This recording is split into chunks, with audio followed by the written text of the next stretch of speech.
ASADA's role in sports integrity is or was relatively narrow. But what we saw in play was something significantly broader than what was in ASADA's remit. Potential breaches of the Customs Act, potential breaches of the Medicare Act, potential breaches of Pharmaceutical Benefits Acts, potential breaches of workplace safety, issues around informed consent, issues around appropriate medical supervision, issues around record keeping, issues around the use of pharmaceuticals for where there's no clinical need, issues around drugs not approved for human use, as well as issues around prohibited substances from an ASADA point of view. Welcome to the Westminster tradition, where we are unpacking lessons for the public service, starting with the Robodebt Royal Commission. My name is Alison Lloyd-Wright, South Australian public servant, and I'm on Kaurna land. And joining me today are two recovering public servants, Caroline Crozer-Barlow. Hello, Alison. And from Good Government Advisory, Danielle Elston. Hello, Alison. So last episode we talked about the internal governance failures in the Essendon Football Club that led to them injecting their players with unknown substances. And in this episode, we're going to talk about the broader system within which this played out. And that, I have to say, just personally moved me from believing that there was so much misery from Essendon players about things that I thought they did to themselves to actually having some sympathy for them on this one. So, Caroline, you have promised us some public servants. I have. There are public servants in this story. Huzzah!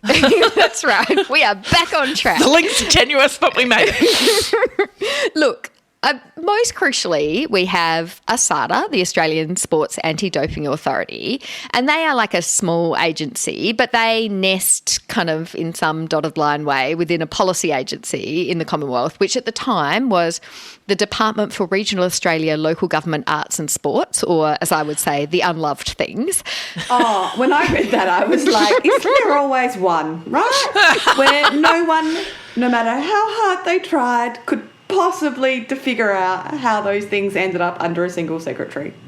I thought today we could do a little bit of the story from the perspective of ASADA and the Commonwealth public servants, and the lessons that they, I think, really learnt quite viscerally from interfacing with such a culturally powerful institution in the form of the AFL.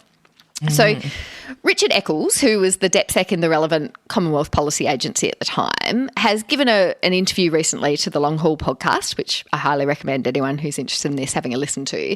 And he calls ASADA an outstanding group of investigators, an outstanding group of lawyers. But I got to say, from the outside, it didn't look outstanding. Now, we heard in the grab up front from Richard Eccles how much was going on in this story about, you know, organised crime and Medicare and pharmaceutical benefits and customs and da-da-da-da-da, and how relatively narrow the interests and expertise of ASADA was, which was specifically anti-doping. And I think that kind of mismatch between overarching big policy and big investigative stuff and narrow expertise really plays out in the story. So let's rewind and start this story again from the beginning. Do you guys remember the darkest day in sport? No? I do. No, I do. I do remember the, you know, I mean, the kickoff on it. I remember thinking that it never occurred to me that footy would include doping. So I think I am trapped on the side of Woodville Oval in my nana's car, where you used to drive the car right up to the boundary and the ball would hit the roof of the car on its way through. And at halftime, whilst grabbing a pie, the SANFL players would be on the sideline, some of them having a cigarette. Yes. And I think my first thought was, I have missed the bit where, so of course, doping scandals in the Olympics have been around my whole life. In my childhood, there was the kind of Cold War, who's injecting the Russians. what, like the whole drama there. It had actually not occurred to me until that day that footy was such that the elite performance part of it had turned a corner into we will do anything for a physical, because it used to be to build a great team, but that we had moved into this really super uber duper elite physical, like where it was worth it, where even having a look at it was worth it. And so I remember thinking that like I had totally missed that bit where we'd shifted up a gear wildly in kind of elite sports. See, world. I had always assumed that there was some level of doping. There was a particular club in the early 2000s where boys would go into the club age 17, very scrawny, and 6 to 9 months later would be built like a brick shithouse. I just thought that couldn't be entirely natural. And I completely accept my own naivety, don't get me wrong, but I do remember thinking, oh my God, I've like lost, there's a whole chunk of time I've lost here where they've stopped having a beer and a cigarette at half time, and they are now going in at 17, scrawny, and coming out 5 minutes later, built like the proverbial. And so, yeah, I accept I was naive. So I think the Australian public had kind of related feelings to both of you, right? When on the 5th of February 2013... Other clubs, though, never ours. Never ours. Other clubs might dope, not ours. Mm-mm. No, we just did salary cap rorting, and anyway, we won't talk about our club. Yeah. I don't mean our club as in Caroline and my club. I mean, I think that's the general view of spectators. Ah, yes. Is that they might have accepted that there was a level of doping in the AFL broadly, but not in their own club. And I think that's like... I still feel like that, but keep going. On the 5th of February 2013, Minister for Justice Jason Clare and Minister for Sport Kate Lundy stand up with the CEs of all the major codes, not just AFL, NRL, all of them, and they released this report from the Australian Crime Commission warning about the links between organised crime and supplements in sport. So it's like the leap that Alison had already made in her head, probably people are doping, has now gone the step further, which is, but hang on a second, where are you getting the dope from? And like where are you getting the supplements from? And what does that mean about the integrity of our sport if it's now connected to organised crime? So almost straight away after this press media conference in February, speculation is entirely fever pitch. People are like, which clubs? Who is it? What's going on? Da-da-da-da-da. Like you can imagine, right? Like they're camped out the front of all the AFL headquarters there. Da-da-da-da-da. And look, the AFL, as in many situations, is the most proactive of all of the leagues and is kind of the smartest and savviest and cleverest about it, because they had heard on the 31st of January in a briefing with the Crime Commission that this was happening, and Gil McLachlan had said to the Crime Commission guy, is it Essendon? And the Crime Commission guy said, in what a federal court judge later described as a wink and a nod, say no more. And so they all worked out that it was Essendon, that Essendon was one of the clubs being considered. And so... That's not very... Yeah, I'm not sure. Crime Commission that, but guy? Keep going. Yeah. Agreed. And so someone, and this is contested, although there are 3 sworn affidavits that say that it was Andrew Demetriou, then calls the Essendon Footy Club and says, hey guys, you're under investigation at the ACCC, and so maybe you should self-report so we can do an investigation with ASADA to understand what's happening. And so that's what happened. So the AFL immediately start working with ASADA. And the reason why ASADA, like if I'm investigating someone, why on earth would I do it with like their organisational body? Like I was super confused by this. And when you read into it deeper, what happened is ASADA didn't have at the beginning the power to compel players to attend interviews. So the reason why ASADA agrees to this joint investigation in the first bat is that at that moment they don't have the powers to compel, but the AFL does, because they've got these contracts that require them to show up to various. Yeah, I can see the penny dropping. So you have to partner with them. So there's been a obviously the world has moved on and the regulations haven't kept up. Yes. And I think that at some point either we'll get to it or we won't. But so has the kind of drug manufacturing itself. Like it used to be we have to look for straight steroids, and then, of course, we can start changing vitamin C components by 1 milliliter and all sorts of other things. So science moves on. Yeah. Whatever. Humanities, not science. But so there's a couple of things that have happened where the world's moved on in a regulatory sense. So why on earth would you not be able to compel a player? If you're a regulator, you've got to be able to compel evidence. Otherwise, what's the point? Yeah. And so that's why you need to partner with the AFL, and also the science has moved on. Yeah. But have I missed a bit? Or at this point, no one actually knows if there's a problem? Like, has anyone at Essendon actually taken anything that's banned? Do we know that? Do we know what the substances are? Do we know if they are banned? No, Even no one wrote anything down. Even no one wrote anything down. We know none of this. So this is like where... The AFL's kind of wading in without really knowing what it's wading into at all. But also really clearly trying to limit it to one club, right? Contain it to Essendon when there's just no way. There's just no way that was the only club.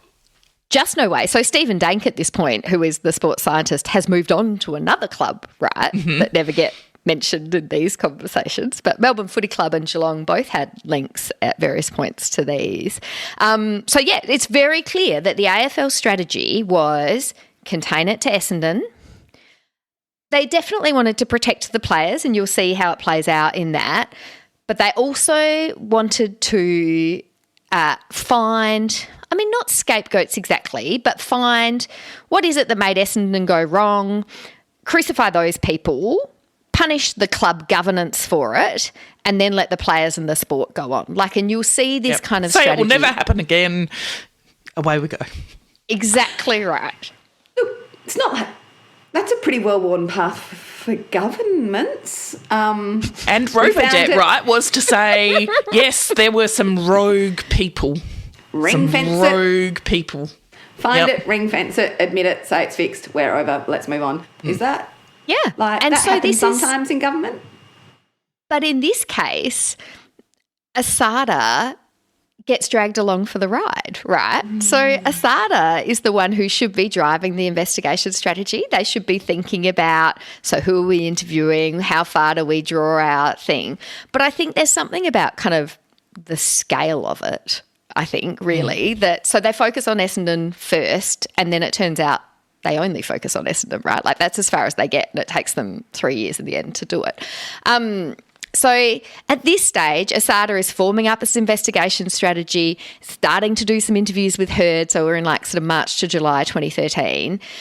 And at the same time, while they're using the AFL's powers to kind of compel people to come and do these interviews, they're haggling with the AFL about what the penalties might be. And again, when I was reading this, I'm like, what? Why on earth does the... I mean, it's all bonkers, right? It's all, from a governance perspective, feels completely bonkers. And the reason why they are haggling, before they even know if anything has happened, before they even know what the players took, but the reason why they're haggling is because the process is, under the affiliation of anti-doping, is that the AFL will convene an anti-doping tribunal, but ASADA will, either as the prosecutor or as something similar to the prosecuted, will recommend the penalties. And then if they don't like the outcome from the AFL Anti-Doping Tribunal, they can appeal it, right? So there's a back and forth, but it goes to the AFL's independent tribunal in the first hour, in the first thing. So during this period, ASADA are kind of... I mean, because remember, at the same time they're doing Essendon, they're doing Cronulla in the NRL as well. And there's pretty convincing evidence that at one point ASADA was contemplating giving Essendon players a better deal than the Cronulla players, because Essendon was, they were more doing this... compliant or more cooperative. Joint investigation, whereas the NRL, the culture of the clubs in the NRL is screw governance. Different. Yeah. Yeah. Well, very... very anti-authoritarian is a useful way of thinking about it. So they were just the club was just plodding along doing what they were specifically asked to and not doing anything more. So there's evidence around that. It turns out that ASADA had given the Australian Crime Commission incorrect advice the year before about whether AOD 964, one of these peptides, was illegal. They'd said it wasn't on the prohibited list, but they'd missed the bit where it said if it's not on the prohibited list but it's also not approved for human use, then it's prohibited. So pretty incorrect advice. So you've got all of this kind of swirling stuff, it becomes enormously political. This is June 2013. Rudd has just rolled Gillard. There's an election coming in September. The AFL is really worried because there's final series coming in September and Essendon are on track to make the finals. The government is like, oh my God, we need to make this thing go away. But the bureaucrats, that doesn't feel the same from their perspective. So here is how the policy deputy secretary at the time viewed this moment, this early part of the investigation. It was almost a moment of transition to pivot from things that were happening under the veil of confidentiality to us being able to then work in public and collaboratively to try and build up an improved integrity framework. And then law enforcement could do what they did, and then ASADA and could do what they did as well. So we've got this patient, maybe even it could be characterised as plodding work, very thorough, through an investigation that's going, it appears, everywhere, trying to track the drugs from point of sale through organised crime, trying to understand the Medicare receipts, trying to track paperwork at the club that may or may not have ever existed. And we've got heaps of people now really investigated in the outcome as we head towards a September footy finals and federal election. What happens next? So in August 2013, the AFL finally wheedles an interim report out of ASADA. So, having been in this joint investigation, they say, no, you need to give us some findings so that we can go and do some things. And ASADA says, well, sure, but you can only use it for anti-doping reasons. And the AFL says, nice, thanks for that. We'll take this report. And they take the report and they go forth and charge the Essendon Football Club and the key leaders in the Essendon Football Club with bringing the game into disrepute. So and that was a charge. Which is an interesting charge, right? And also not, in my view, the only time anyone has ever brought the game into disrepute. Indeed. And look, prima facie feels a little bit like we had to find something, a little bit like getting Al Capone for tax evasion. That's exactly right. Because at this point, still, no one knows whether there is no evidence that anyone has been injected with anything illegal. So at this point, August 2013, 6 months later, that's where we're at. Now, the PR war in this is hilarious. And I'm only going to cover it just because it has this fabulous detail in it. So, on the one hand, Essendon's dropping stuff like, well, this guy at ASADA told us that it was compliant and we could use it. And then, the AFL would come out with some other tidbit. At one point, seemingly, an actress calls Eddie Maguire on the radio pretending that she's the mother of an Essendon player, and she weeps on the radio and says, this club, what they did to my son. Anyway, so it's like this giant PR war where it's Essendon and the AFL, Essendon and the AFL. Essendon's trying to say, keep an open mind. AFL is like, we're going to punish you baddies because you are bad. And they bring enormous pressure onto the club.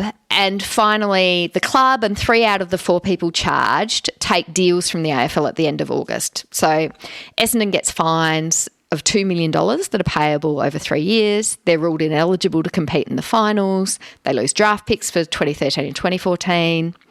James Hird is suspended as coach for 12 months. Danny Corcoran, the People and Development Manager in the football department, suspended for 6 months. Mark Thompson, the Deputy Coach, is fined $30,000. Only Bruce Reid, the club doctor, who we'd heard from in the previous episode, he's like, nope, I'm contesting the AFL's jurisdiction to bringing the game into disrepute charge. And he issues a subpoena to the AFL Head of Integrity, and the AFL folds like a cheap suit, because they don't like their people giving evidence in court, it turns out. So just to be clear, all these punishments have been prescribed / agreed, because I accept that there was, deals done, absent any actual evidence that players were injected with a prohibited substance. Because I know some of the specifics here without going into the chemistry of it all is there's substance A and substance A1, which are very, very chemically similar, but one is prohibited A1 is prohibited and A is not. Yeah. And the club then and now maintain that they were injecting the non-prohibited A supplement, not the prohibited A1 supplement. So, yeah, and I think, look, in some ways it seems fair, also, right? Because they did inject players with stuff they didn't know what it was. Like the club did. The club's behaviour was disreputable, don't you think? It was sus. But also, like, I'm not seeing a regulatory system that deals with the problem that you're trying to solve. And so you're trying to squish a problem into a different regulatory system. I mean, this disrepute charge, like, goodness me, if we're going to start using that, let's use it. But we hadn't, and we didn't, and we don't. And so there's no actual regulatory, like ASADA is not sure what to do. That's why it's taking 3 years, because it doesn't know what it's supposed to do and doesn't have compulsion powers, which is amazing. And so the other reason you've got no evidence, Alison, is you don't have a regulatory system that can produce the normal steps of a thing in order to come to a conclusion. Well, that's true. And I'm not even sure under what jurisdiction, other than a contractual arrangement between the AFL and its employees, being club officials and players, have any ability to charge anyone with anything. Can't just make up your own judicial processes. So for the nerds amongst us, there are two different pathways. One, there is as part of the kind of constitution of the AFL and the commission establishment, there are a series of rules in place between contractual relationship between the clubs and the commission itself. Separately, the anti-doping tribunal is established through proper legislative process. They aren't charged, like this bringing into disrepute is not through the proper legislative process of the tribunal. This is through the other thing, which is essentially the kangaroo court of the AFL. I think, Danielle, to your point, like what's the regulatory framework? At about this time, someone does go and report them to WorkSafe Victoria. And like I think actually that is probably the appropriate regulatory framework within which much of this should have been considered, because it's not about doping per se, it's about did you have the safety of your players in mind and how did you do it? And but that of course is viewed as like a sideshow and jurisdiction shopping, and like everyone is focused on this ASADA thing because ASADA is where you can suspend players. So it's like where the interests are the other way, yeah? So we're in September, there's an election, the Labor government loses and we get new Minister for Sport, Peter Dutton.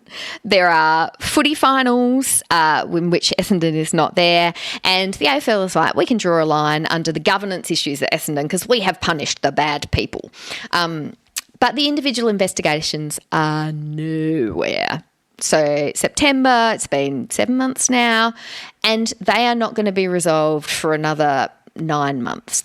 We don't get charges until June next year, June 2014. So from the outside, it looks stalled, and WADA later issues some commentary in relation to the Cronulla investigation that talks about, for no apparent reason, the investigation stalled from November 2013 to February 14, and it stalled again from April to August. And the timeline is a little bit different for the AFL investigation, but not much.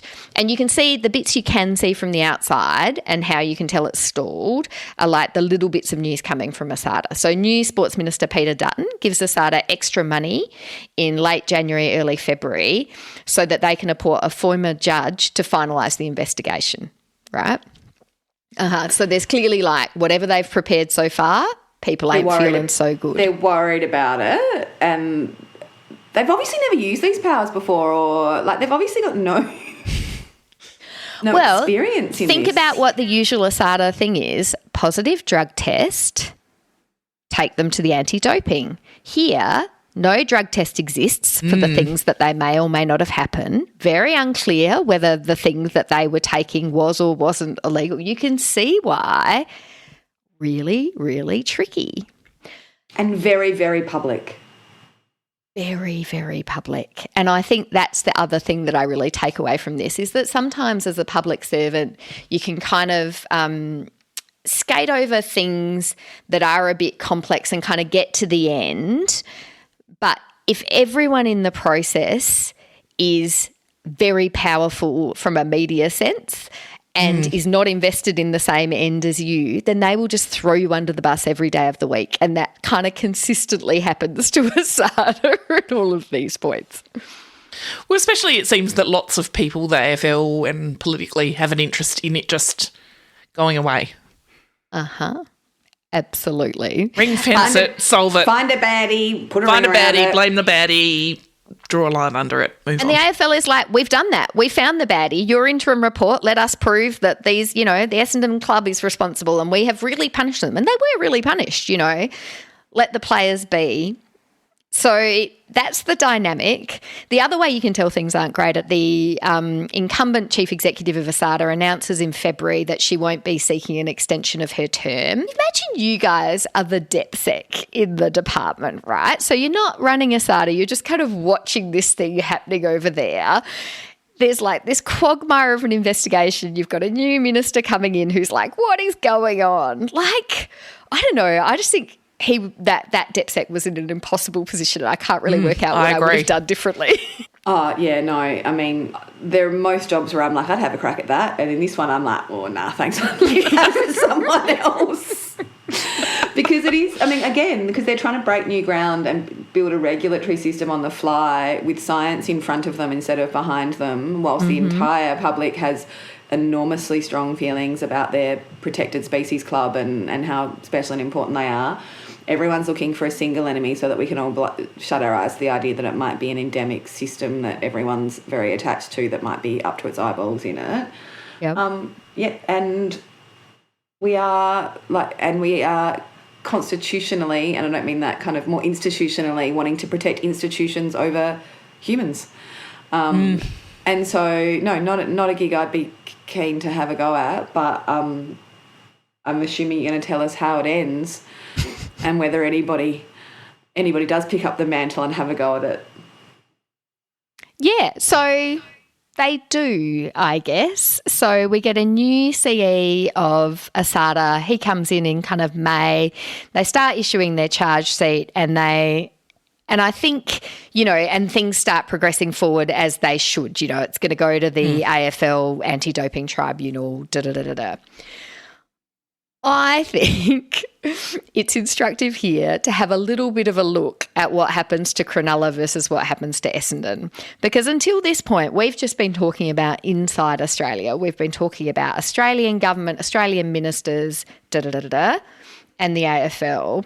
What happened next is a surprise, because it's when we get interface into the World Anti-Doping Authority, which was run by an Australian at the time, John Fay, if you recall. But anyway, we get into WADA and we start seeing a whole range of different interests coming in, and it takes us in a whole new direction. So look, Cronulla's had the same kind of ASADA investigation and whatever, but they finally get their show cause notice in August 2014, and they all accept it, all the Cronulla players. Yep, we took it, and they get a backdated 1-year suspension, backdated to November 2013.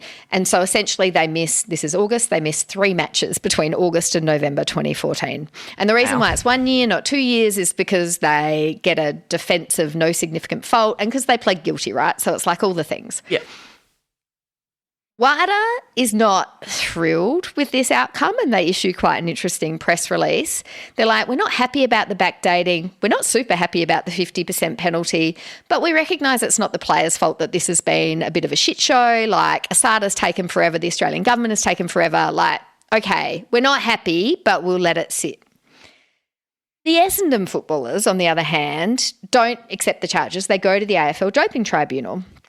They start their provisional suspension in November 2014, which is actually when the Cronulla players end their backdated one, but anyway. And the Doping Tribunal hears their case in December to February 15. And at this point, from November, they're like provisionally suspended, but it's fine. Like, this is all end of season, They're not really missing matches, right? And in March 2015, the Doping Tribunal finds them innocent. It says that they can't be comfortably satisfied that the players were administered the banned peptide, and they're cleared. And largely that's because, as we talked about, no positive test. I have no memory of that. Uh-huh. Me either. Yeah. Uh-huh. Yeah, it's fascinating. So, and the reason I think why you have no memory of that is because they weren't cleared to play, because like with, I don't know, someone being held on bail, they have to wait to see if there's going to be an appeal, right? Mm-hmm. And so Heard comes out, says, I'm vindicated, I told you guys, da-da-da-da. Everyone's like, hooray, hooray, life can go on. Let's hope ASADA doesn't appeal. And ASADA doesn't appeal. Okay. WADA does. Sorry. WADA announced they're going to appeal in May, and from May until November, when the case is heard, these 34 players are still suspended. So they're now, they've now been suspended for kind of nearly a year, well, in fact, a full year by the time they get to the WADA appeal case. And they're not all playing for Essendon, because the time in question is like before the season that you're in. And as we know, AFL players move around, and we have the draft and trading. And so this wasn't something that then, I think that one of the reasons this also got so many legs is that those players were everywhere. So I don't know if anyone had a team that didn't have a former Essendon, like the 34, I think would have covered a lot of clubs. Like my club had Paddy Ryder and Angus Montfrees, and so they were suspended from playing for another club, like for Port Adelaide. Yep. So it really had extended beyond Essendon, because the 34 players had gone on to be traded and whatever else to other clubs. Yeah, absolutely. So, and the AFL has to do stuff like kind of allow Essendon to have a much bigger second string list, because, it turns out they're going to have to bring up all... Anyway, like it has system-wide impacts, as you say, AFL-wide impacts until November. And in November, the International Court hears the case. By January 2016, they find them guilty. They give them 2 years, no reduced penalty for pleading guilty or any of the things that the Cronulla people got. They only backdate it to November 2014, so now they're still going to miss a whole other season. They've missed one season, they missed another season. Joe Watson loses his Brownlow. So it's like the Cronulla and AFL outcomes are entirely different. Wildly different. Wildly and unfairly, and it just seems... yes. Mm-hmm. And, I mean, the critical difference is the Cronulla players said we did it and then took it, and so WADA didn't love it, but they're okay. But why did WADA appeal? And this is the basis of the kind of ongoing controversy and the Justice for the 34 campaign. Had absolutely nothing to do with the AFL, had nothing to do with Essendon. As they said in their statement following the successful appeal, allowing the AFL tribunal decision to stand could have damaged the anti-doping community's ability to sanction athletes who had not reported a positive test, but where circumstantial evidence exists that they may have been doped. It was a test case. They wanted to prove that you couldn't get off just because you didn't have a positive test, because, Danielle, per your point, they're in this regulatory system where they're worried about the science isn't keeping up. They wanted to be able to prove that you could get athletes on the basis of circumstantial evidence. So it was a real change, borderline in the burden or something, where you no longer had to be told you were taking a performance-enhancing drug. You had to, take full responsibility for everything consumed and the possibility that it might be performance-enhancing. Oh, no, I think that's always been the kind of thing in performance-enhancing drugs. So, if you're like the Shane Warne or Shane Warne and the diuretics, we all went there. As I said it myself, I gave my own example, and then I was like, oh, no, hang on, Shane Warne got kicked out for taking diet pills, didn't he? Skinny pills. He thought that he never intended to be performance-enhancing and then discovered later. He knew he'd taken them accidentally because he returned a positive test. The shift here is that shift in we don't have direct proof, but we want to ensure that no one gets off because they don't have a positive test. And so they absolutely persecuted these 34 people and really in many cases ended their career, and in other cases stunted their careers.